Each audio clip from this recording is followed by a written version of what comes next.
City India news channel, हक की आवाज।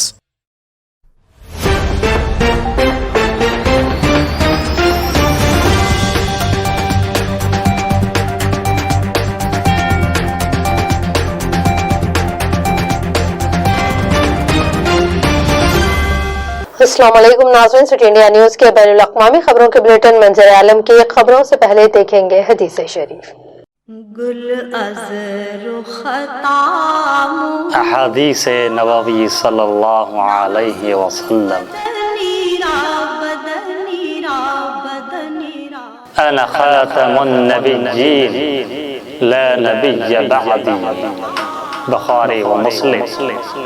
मैं आखिरी पैगंबर हूँ, मेरे बाद कोई नबी न पैदा होगा। रुख करेंगे आज की अहम और तफसीली खबरों की जानिब। दारुल हुकूमत नई दिल्ली में इसराइल के सिफारत खाने के बाहर होने वाले धमाके के बाद इसराइल की खुफिया एजेंसी मोसाद तहकीकात के लिए नई दिल्ली पहुंच रही है। दिल्ली पुलिस के एडिशनल PRO अनिल मित्तल के मुताबिक मामूली कम ताकत वाले बम धमाका जुमा की शाम 5:05 पर हुआ था। धमाके में कोई जख्मी नहीं हुआ और न ही इमलाक को नुकसान पहुंचा। यहाँ ये बात अहम है कि ये धमाका भारत और इसराइल के दरमियान कायम होने वाले सिफारती ताल्लुकात की 29वीं सालगिरह के मौके पर हुआ। धमाके के मकाम से एक लिफाफा मिला जिसमें इसराइल के सफीर के नाम इंतकाम लेने की बात कही गई है।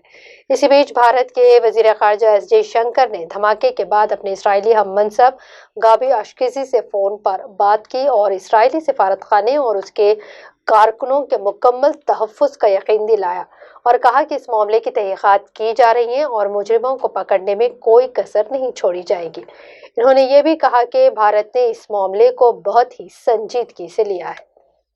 There has been an explosion just outside the Israeli embassy in New Delhi. Fortunately, nobody is hurt. All the diplomats and their families are safe. Thank you so much for your concern. This explosion happens exactly when we mark 29 years for the establishment of full diplomatic relations between Israel and India. And especially in these days, the strong and warm friendship between Israel and India reflects itself. We get full cooperation and support from the local police, from the Indian authorities, the Ministry of External Affairs, the Secretary of External Affairs, the NSA. They all call their counterparts in Israel, offer their support. We appreciate it so much. Thank you again for your concern. Indonesia में corona virus के मामले बढ़ने लगे हैं। मुल्की वजारत सेहत का कहना है कि कमज़ोर सेहत के इंफ्रास्ट्रक्चर को मज़ीद मजबूत बनाने की ज़रूरत है। इसी बीच मुल्क भर में कोरोना वायरस के 10 लाख की तादाद को पार कर चुका है। मुल्क में कई महीनों से इन्फेक्शन की शरह मुस्तकिल तौर पर उरूज पर है। हालिया हफ्तों में रोज़ाना 10,000 के करीब केसेस देखे जा रहे हैं। इसी बीच वजारत सेहत ने मज़ीद इक़दाम करने की यकीन दहानी कराई है। माहिरीन सेहत ने हुकाम को भी मशवरा दिया है कि कोरोना टेस्टिंग सेंटर्स को मजीद बढ़ाया जाए।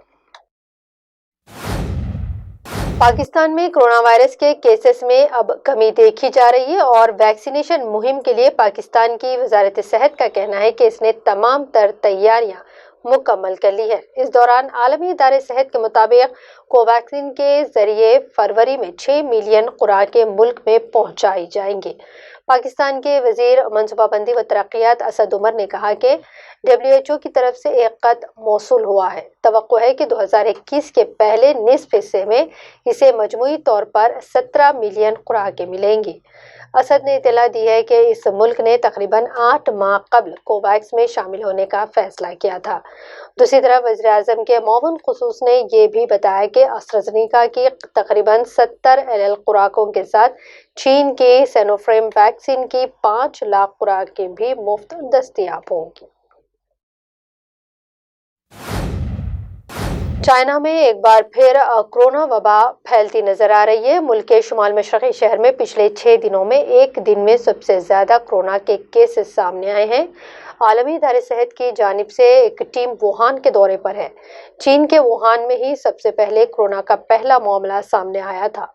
پچھلے 6 دنوں میں سب سے زیادہ معاملے سامنے آئے ہیں، جبکہ چین کے نیشنل ہیلتھ کمیشن نے آج ایک بیان جاری کر کہا کہ 30 جنوری کو چین میں کورونا کے 92 نئے معاملے ملے، جبکہ 24 جنوری کے بعد سے ایک ہی دن میں سب سے زیادہ معاملے سامنے آئے ہیں۔ حکام کی جانب سے بھی بیان میں کہا جا رہا ہے کہ نئے معاملات میں 73 معاملے لوکل ٹرانسمیشن سے ریلیٹڈ ہیں۔ Success in the case of animal-human interface investigations is not measured necessarily in absolutely finding a source on a first mission. This is a complicated business. ناظرین، منظر عالم کی خبروں میں فی الحال اتنا ہی۔ مزید تازہ ترین خبروں کے لیے آپ دیکھتے رہیے سٹی انڈیا نیوز، حق کی آواز۔